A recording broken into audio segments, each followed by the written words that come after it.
On April 11th, 2019, a woman and her dog took a hike through the beautiful landscape of Diablo Canyon with 6 other people. She decided to take a rest while the others continued without her. When the group returned to the spot where she had been, she was nowhere to be seen. They vanished without a trace. What happened to them that day?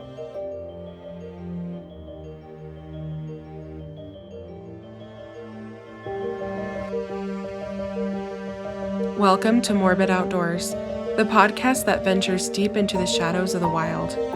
Here, we unravel the mysteries of missing persons, explore spine chilling legends, and share the most morbid stories that nature has to offer. From the depths of the dense forests to the highest mountain peaks, we'll uncover the secrets that lie hidden in the great outdoors.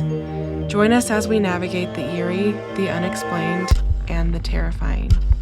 So if you dare, grab your gear and let's embark on a journey into the unknown.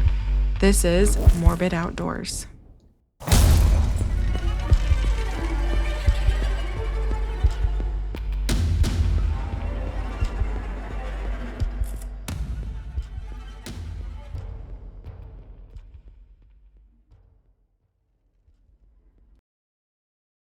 Hello, everyone. Welcome. My name is Elise, and I'm your host. And I hope that you're having a great Wednesday. I am obviously pre recording this. I don't need to say that every time, but I think some people might need to hear it. I'm actually refinishing my kitchen cabinets, and so I'm taking a break from painting and I'm going to record. So thank you for joining me this morning. And let's get into it. So, this case is a little confusing because the timeline is muddled. There's a lot of backstory that I want to talk about, but I don't know. So, just bear with me on the timeline because it's kind of confusing. It has to do with a lot about relationship problems, and, you know, the location is extremely remote. So, let's dive into it. So, today we are going to be discussing a disappearance that happened in Sierra de San Pedro Mártir National Park in Mexico. And there are no negative reviews that I could find. So, let's learn a little bit about this national park. Sierra de San Pedro Mártir National Park is in the Mexican state of Baja California. So, it's kind of like and, I've never been to this area, but it's very close to the United States from what I've seen and looked on a map. The park is part of the municipality of Ensenada, Baja California. The area was first explored by Native Americans, then Europeans in 1701, and it's a very, very beautiful place from pictures I've seen online. Now, this park is specifically known for its pine trees and granite rock formations. It's a mountain range that runs north to south along the middle part of the northwestern Baja California, Mexico, with its name Spanish for Mountains of St. Peter the Martyr. So that's where it gets its name if you don't speak Spanish. The highest peak is Devil's Peak, and it's 10,157 feet or 3,096 meters. So, this national park is one of the few pine forests that exist on the Baja California Peninsula that is important habitat for native bighorn sheep. So, really beautiful area, very rocky, very remote, and lots of pine trees. I love pine trees. So, honestly, after doing research about this, I would definitely want to visit this area. In addition to the bighorn sheep, this park is home to the California condor through reintroduction program by several international agencies. It was officially created by decree on April 26, 1947, and that's when it became a national park. So it's not like as old as some of the ones we have in the US, but it's not like a super new one either. I want to talk about the animals because we are going to talk about an unsolved disappearance.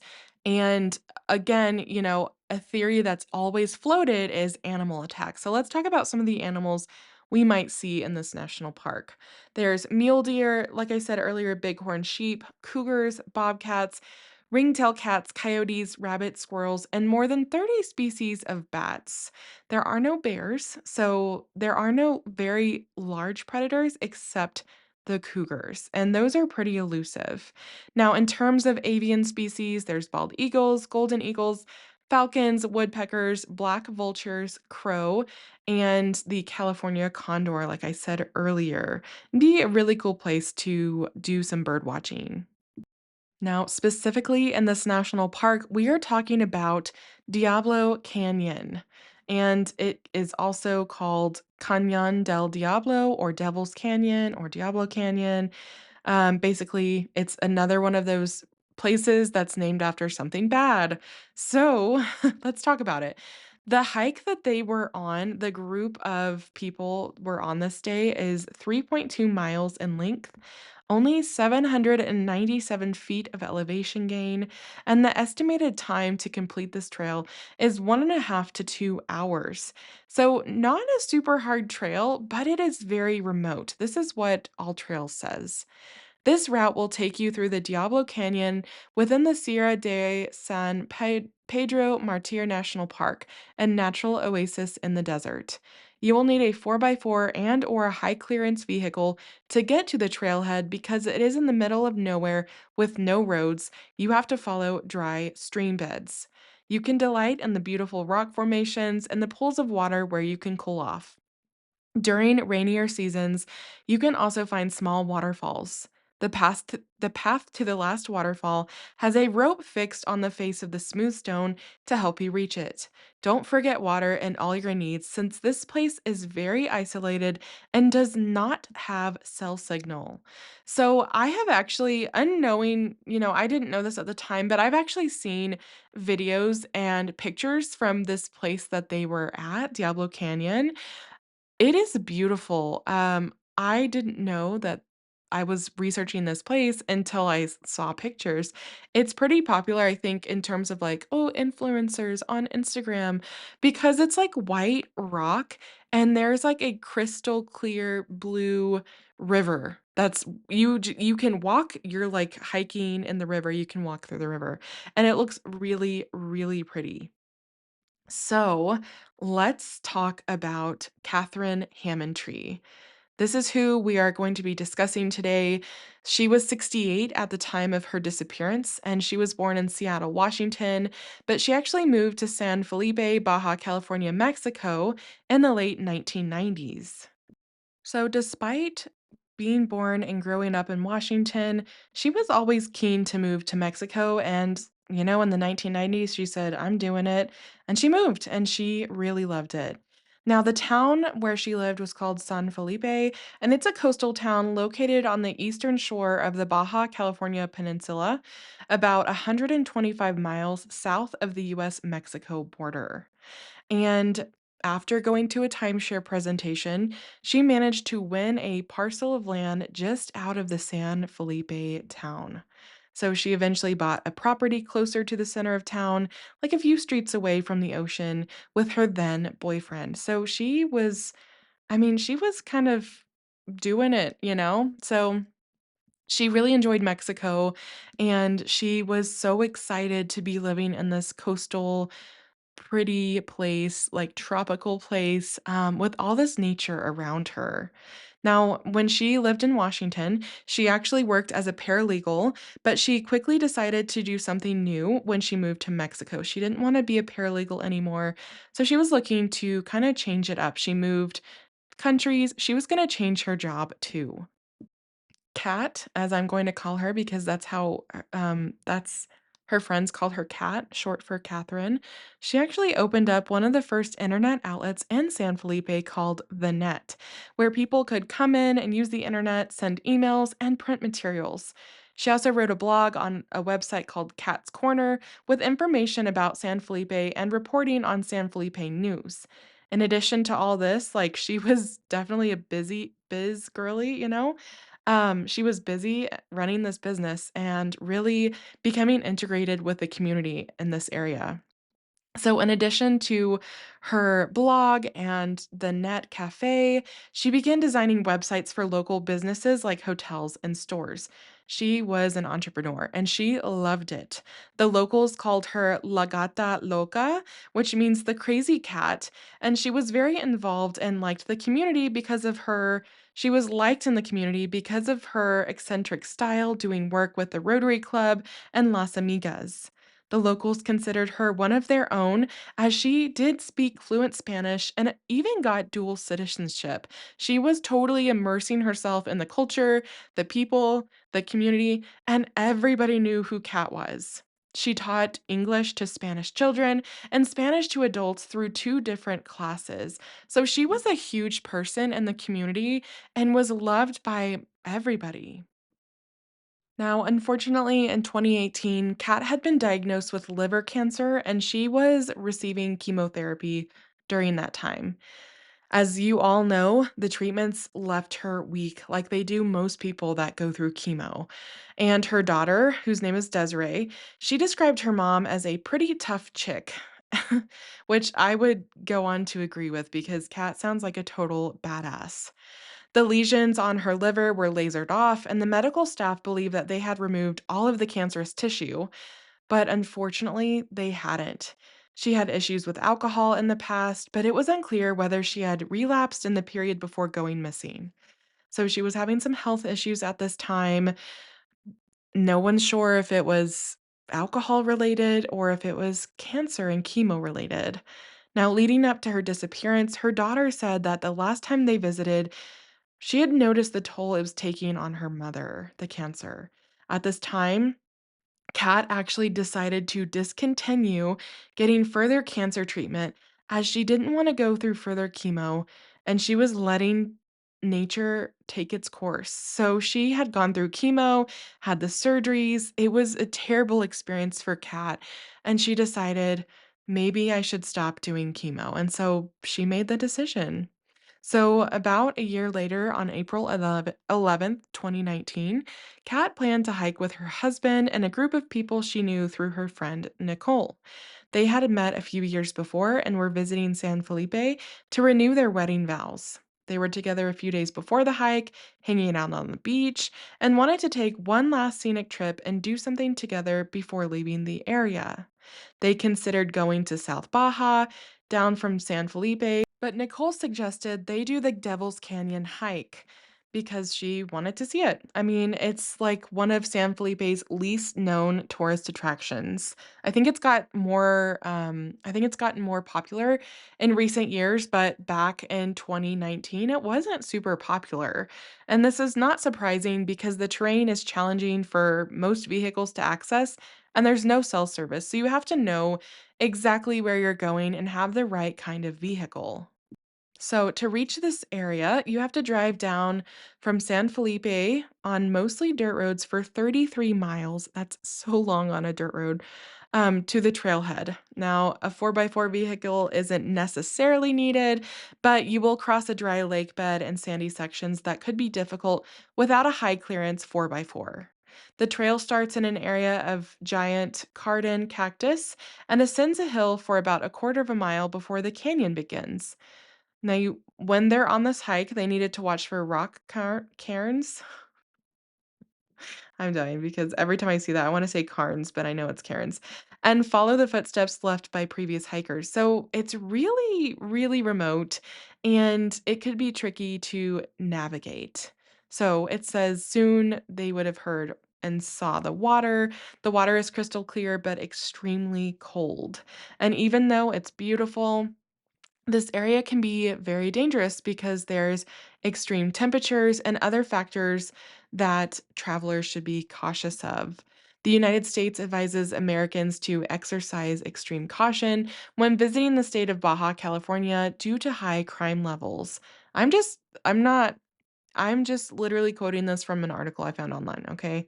So, according to a report by the Washington Post, more than 500 Americans are currently missing in Mexico. Um, I'm not going to get political or anything.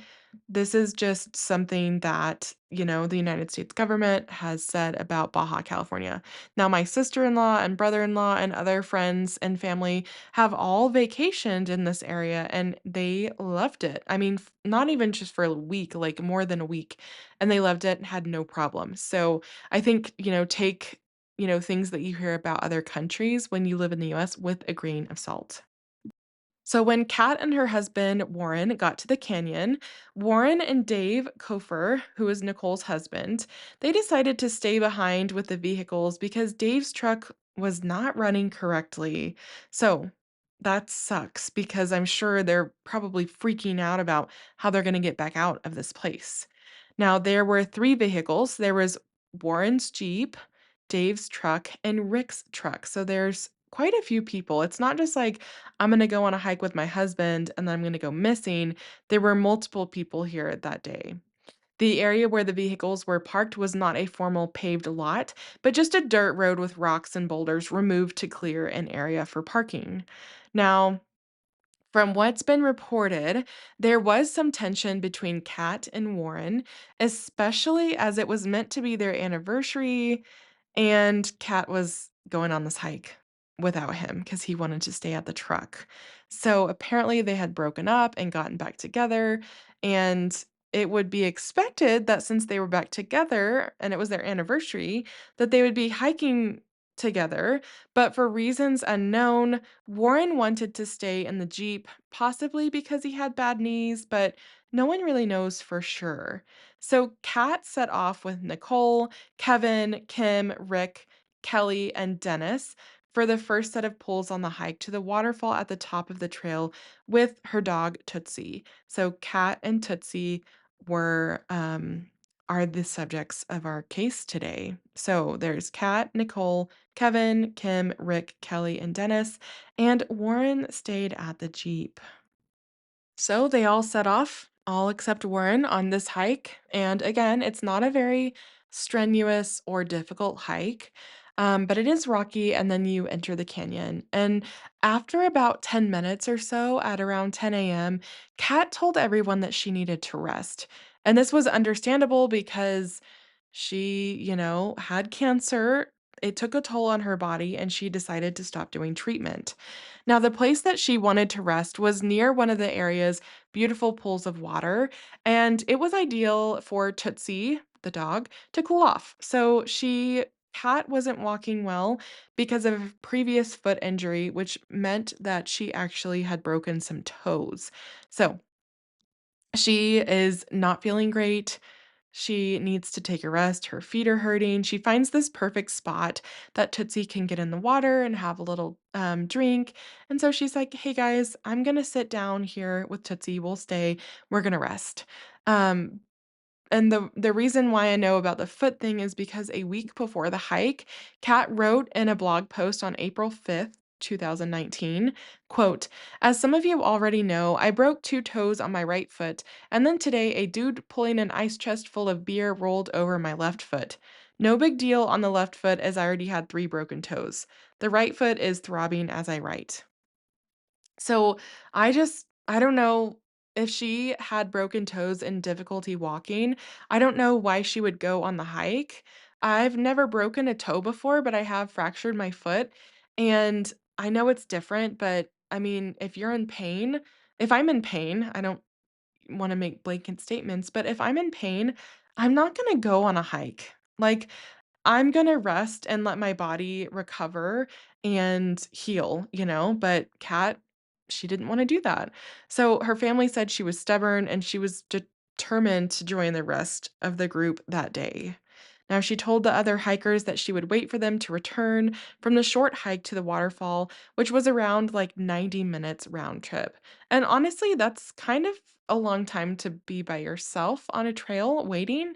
It's an hour and a half, so I don't know if I would've waited. Maybe I would've tried walking back to my car if it wasn't too far away. But Kat sat down on the side of the pool with her dog Tootsie, so, Tootsie could play in the water and cool off. Nicole lit a cigarette for Kat, and the rest of the group continued to the waterfall. And unfortunately, That was the last time Kat has ever been seen. Now, I don't love this decision, both made by Kat and her friends, because it's not safe to split up. I recently shared statistics about that last month, about how hikers that separate are like 4 times more likely to suffer a fatality than if you stay together as a group. And I'm just wondering why they were like, yeah, this is a great decision. Let's leave our friend with her dog in the desert of Mexico by herself. Because honestly, groups should never split up or leave someone behind. But maybe the tranquility of the spot and the company of her dog meant that they felt that she would be safe. I wouldn't wanna be left with my dog by myself if something happened. When the group returned back to that spot about 90 minutes later, Kat and Tootsie were nowhere to be found. The other members of the hiking group, they didn't panic. This place where she had stopped was close to the parking area where Warren and Dave were at, so they thought that she must have just returned to her husband, who was waiting in a Jeep at the trailhead. So they were just like, "Oh, okay, she probably went back." So they headed back to the parking lot to check, but she wasn't there either, and Warren hadn't seen her. Like, Warren was like, "No, she didn't come back to the parking lot. She was with you guys." So this is just a mystery because when they walked back to the vehicles, they asked Warren and Dave like, "Where's Kat?" And Warren said, I thought they were joking, like, "What do you mean where she is? She's supposed to be with you guys." And the group is like, "No, she wasn't where we left her." And that is when the panic started to set in because everybody knows, "Oh, shit, this is bad, and this might not end very well." Now Kat didn't show signs of extreme physical distress, and she wasn't suffering from the 90-degree Fahrenheit temperature. So she had just said, "My foot hurts. I'm not feeling well. I just want to sit down." It was April, so it was pleasant weather at that time of year, and it was unlikely warm enough to cause hyperthermia. So they're not super worried about the heat. If it had been hotter, that would have been a concern, but they're worried because they can't find her. It was certain that she could have not strayed far from where her last known whereabouts were due to her poor health, because of her history of cancer and her foot injury. So the reason why she stopped was because she wasn't feeling well and she's unable to go further. So it's like, where did she go if she wasn't physically able to do this hike? How would she even get super far away? That's the question that they were trying to figure out and answer. So some of the group, they hiked back up and they actually found a small cave and they searched that. They also fanned out over the area trying to find Cat. And because they didn't have self-service, they're trying to find her while they can until it gets bad enough that they need to go seek cell service or help. And some people stayed back with the vehicles and they, pressed the horns and they're calling her name, but they didn't find anything and all the hikers returned to the vehicles. All except Warren then headed into town as there was no cell phone service in the canyon to try and get help. So everybody except her husband went back to town, 33 miles on a dirt road. They're just going to get help. And Warren stayed behind. And the reason why he did that is because, well, if she comes back, someone needs to be here to be with her. And I just find it very interesting. I always find it interesting when a pet goes missing with a hiker, and they're both missing. So it's interesting. And Tootsie was not a large dog, but it's still very interesting to me. Once the group got to Pete's camp, they got a cell phone signal and they contacted the Mexican military, the Red Cross, and many civilian searchers. After Kat was reported missing by the group of hikers, local search and rescue crews and the Mexican military helicopters searched the area from April 12th. And unfortunately, no trace was found. Neither Kat nor Tootsie was found, and the search was called off on April 15th. Now, during the later part of the search and rescue, Naked and Afraid was being filmed in the same area where Kat went missing, meaning that the park area was off limits to everyone, including searchers, and they fenced up that location. So I found this to be very interesting that filming for a reality TV show would take precedence over an elderly woman who was missing and not in good health. And that really sucks because I'm really sure that that negatively impacted the search for Kat. Now, doing all the searching were volunteers, the Mexicali civil protection personnel, the fire department, the army, the Red Cross, and 5 search and rescue dogs were also involved in the search. They searched about 3 miles or 5 kilometers around from where Kat went missing, far further than they thought she could have reached on foot. So they're even going above and beyond. And volunteers and search and rescue people, they spent hundreds of hours and there were dozens of people volunteered to go into the canyon, and they also searched on ATVs and on foot to no avail. So they had helicopters, ATVs, people on feet, search and rescue dogs, and nothing. There was literally nothing. And this case, I've heard about it before, but I feel like it's not talked about enough because this case is so, so bizarre. And what's interesting to me is the date.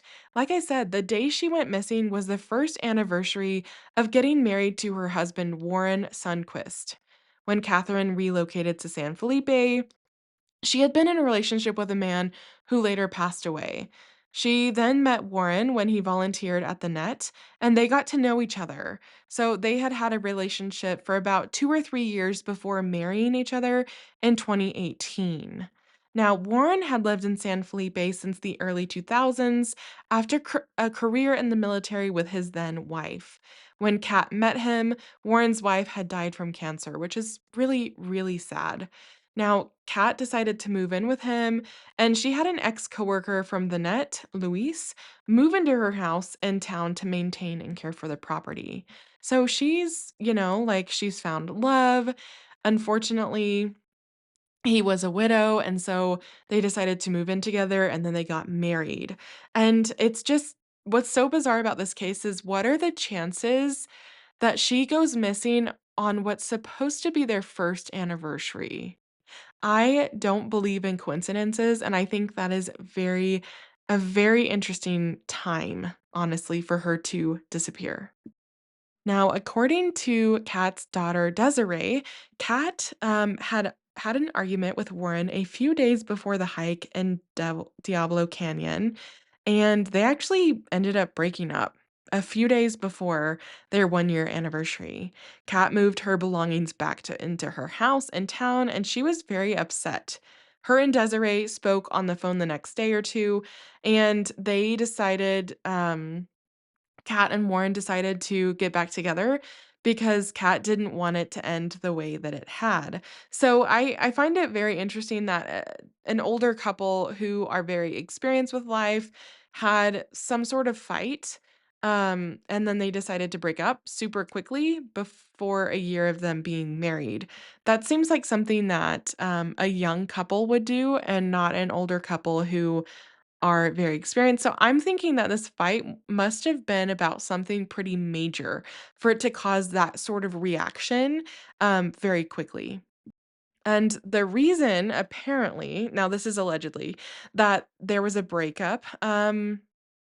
And this is why Kat was at a neighbor's house and had fallen asleep, and Warren was not sure where she was as she hadn't left him a note to tell him. So Warren felt disrespected and annoyed, and for reasons unknown, told Kat to move out because she fell asleep at someone's house. Desiree said, quote, I think there was more to it than that. A reason my mom went to the neighbor's house in the first place, like she doesn't know, and no one really knows except Warren and Kat.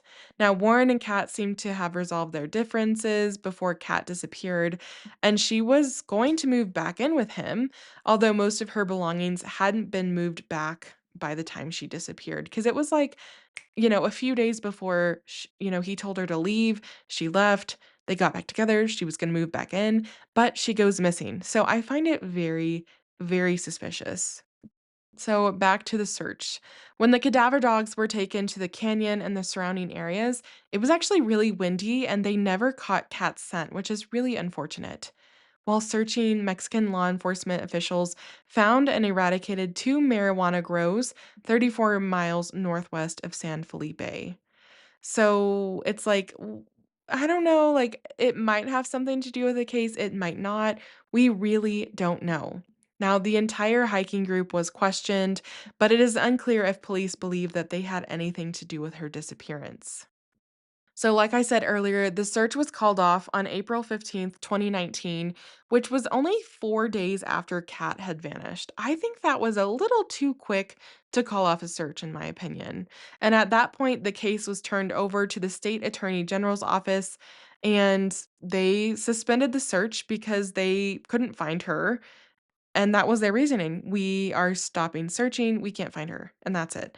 And that to me is super, super shitty. So that night that Kat went missing, her husband Warren stayed at the trailhead parking lot while everybody went into town.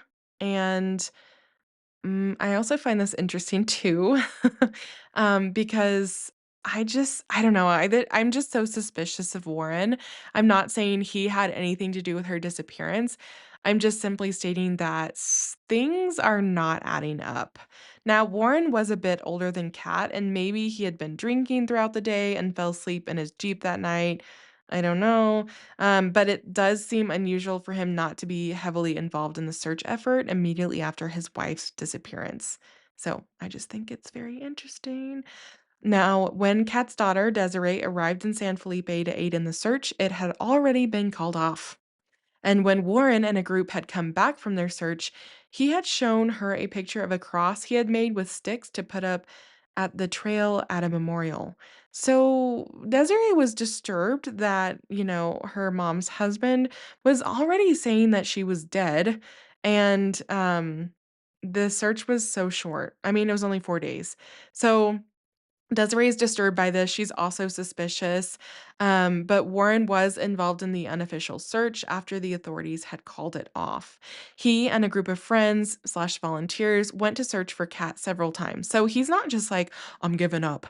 But he did make a cross as like a memorial. And I don't know, it just gives me the creeps a little bit. Um, they they really did extensive searching, even after the official searches were called off. They actually checked a nearby cattle ranch and the area between the canyon and the ranch, which appeared too far for Cat to reach, but they still searched. Warren actually spoke to ranchers to let them know that his wife and dog had gone missing. And unfortunately, these ranchers said that they had not seen her or her dog, Tootsie. Now, the group also went to a location near a pot farm and tried to speak to a few standoffish and rude men. The guys didn't want to answer any questions and they didn't like that they were being questioned. They seemed very suspicious. However, the police had been there and searched the premises to no avail. So it was like they are suspicious, but there was no evidence that Cat or Tootsie had been there or they had seen them either. Now, one of the other hikers, whose name was Kevin, he had a drone with a little battery life left, so he sent it up and around the area to see if they could see any signs of Cat or Tootsie. But because the mountains had received a bit more rain that season, the brush and plant life were more mature than usual, and it wasn't as easy to see much in the areas because of all the foliage. Unfortunately, Kat's clothing was not suitable for desert conditions. She had a whitish tank top and khaki colored shorts, and she wore some tennis shoes. She had recently dyed her hair a crimson red because of charity work that she was supporting for breast cancer. Nonetheless, the drone found nothing. Um, Despite her red hair, that's gonna be easy to see from a drone, especially in like a rock field, and they didn't see anything. Now, after her daughter had to leave San Felipe to go back to her life and her home and her kids, Desiree kept in touch with Warren, who went to the Baja California State Attorney General, and he asked for any updates, but there never were any updates. And after a month or two, Warren just stopped asking. The Attorney General's office said that if something came up, they would let him know. After that point, since the search was called off and the case was turned over to the Attorney General's office, it was largely forgotten about without constant pestering by family members. Detectives were put on the case only for a few months and then rotated off. There's this constant revolving door of investigators, and that's not helpful to a case either. Family members were not proactively contacted, and the primary person who spoke English was called, but they never got a reply. So Desiree, she said she felt alone in this. She wanted to do more, but she couldn't because of how far away she lived. She did what she could, and she still feels guilt that, um, her mom hasn't been found. She said she got posters up around town, and they didn't help. They didn't produce any tips or leads. She said she even experienced an attempt of extortion. She got text messages that basically, like, someone had her mom, and they demanded ransom, and it was just so terrible for Desiree. She wanted to believe her mom was still alive, but she really didn't know. She didn't know who was texting her these lies. The only person besides Warren that had her cell phone number, turned out to be a con man that, she guessed had conned Nicole's mom 2 years prior for a few $1,000s. You've got shady people that are conning other people out of money, and, Desiree told Warren about it and told him to take the texts that she was getting to the cops. She doesn't know if he ever did. Um, he did know of the guy, and he told me that he and a few others went to this guy's place and confronted this guy that was trying to extort money. But this guy was never arrested or even questioned, and when Desiree did try to take this to the FBI, they told her to make a missing persons report, but since the guy is in Mexico, it was out of their jurisdiction. Um, it's just really frustrating because Desiree is basically the only person that's trying to go above and beyond for her mom, and she's just getting stonewalled. She's not getting any help. She's in another country, and it's extremely hard for her to follow up on things or to get any answers when no one's really cooperating with her. So, this case is seriously mysterious because Kat and her dog Tootsie have not been found, and it has been 7 years. Let me see if I did my math right. 2019. Yeah, 7 years since they went missing, and not one piece of evidence has been located. It's like she just vanished into thin air.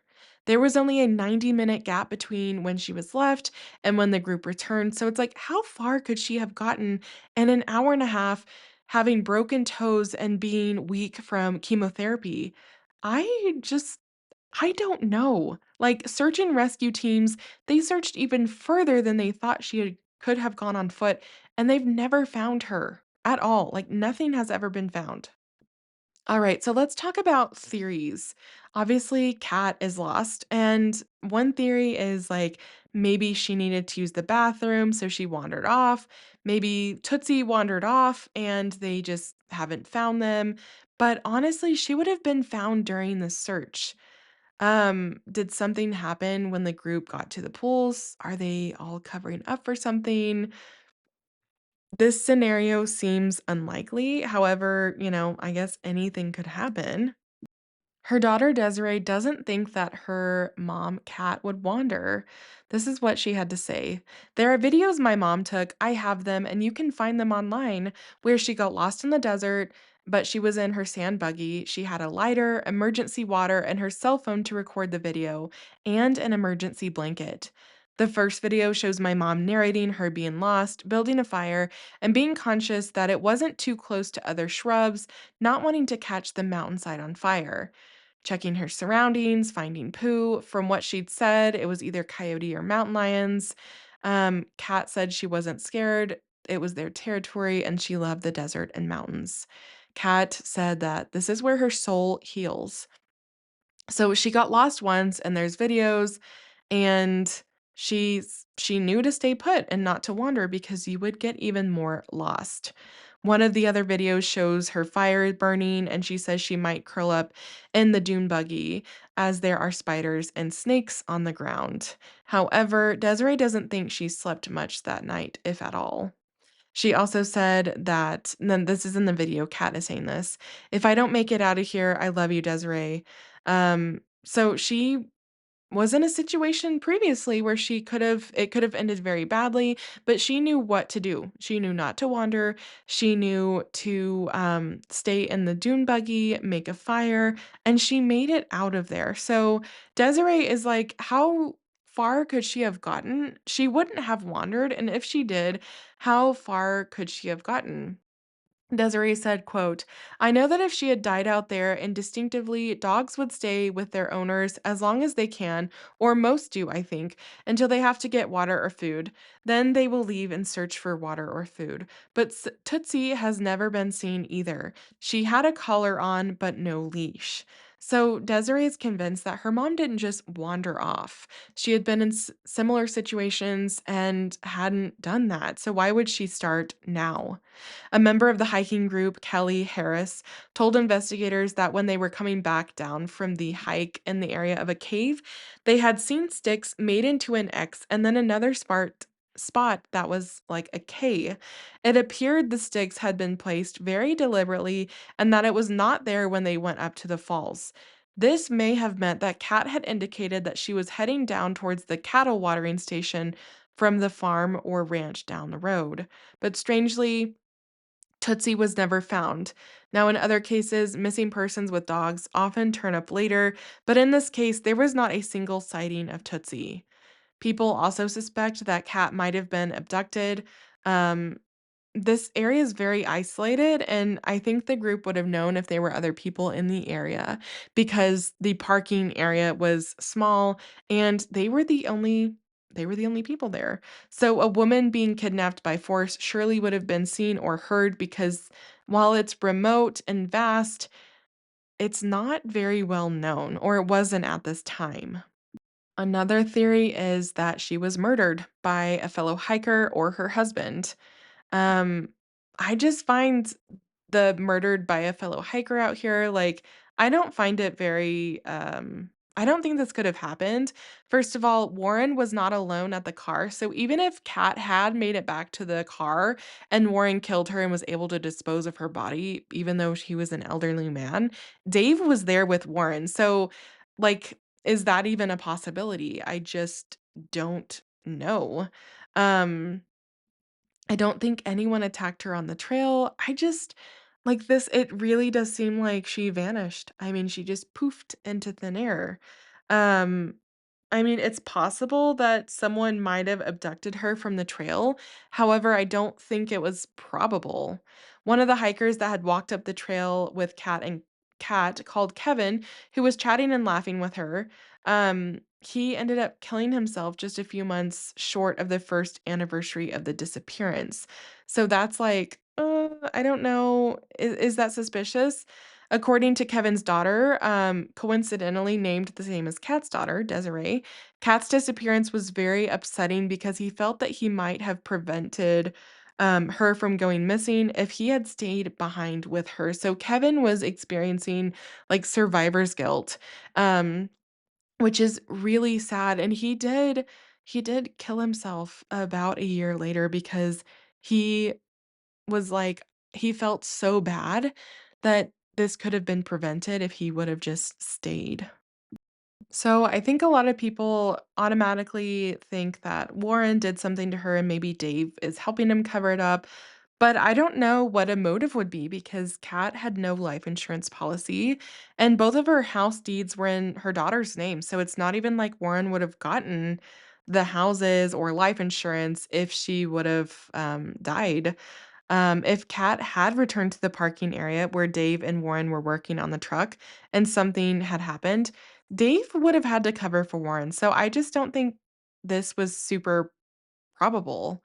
Now, Warren's home was searched by the police, who did a DNA search of his vehicle and found no blood or DNA and there was no sign of tissue under his fingernails or marks on his body indicating an altercation. They also took a laptop belonging to Kat, but the MacBook Pro security couldn't be broken. So unfortunately, there were like no clues on it. They later returned it to Warren, and many months later, Warren sent it to Desiree, hoping she could crack her password and get into it. However, living in Spokane, Washington at the time, it was stolen from her home. So this really sucks because Warren sent Kat's computer and unfortunately it was stolen from her home. So that really sucks because it might have been like there might have been a clue or something on there, but there's no possible way to know what was on that laptop. Desiree has even said, "I don't think Warren is a killer. First, he has no motive. Second, my mom may have had broken toes and cancer, but I know she would have fought tooth and nail to protect herself. I will say this, a number of years before her going missing, she took a survival class. She knew not to wander. She knew the sun rose in the east and set in the west. She loved her dog Tootsie, but if she had run off, I don't think my mom would have pursued it too far. We know it wasn't an animal that got my mom, as there are mountain lions in the area because there was no blood or signs of an attack. But no dog poo from Tootsie was found either. So it's just really a haunting case. A common theory is animal attack, but like Desiree said, there was no blood or signs of a struggle, so I really don't think that an animal attack happened. Although I do think possibly that this might be an intentional disappearance.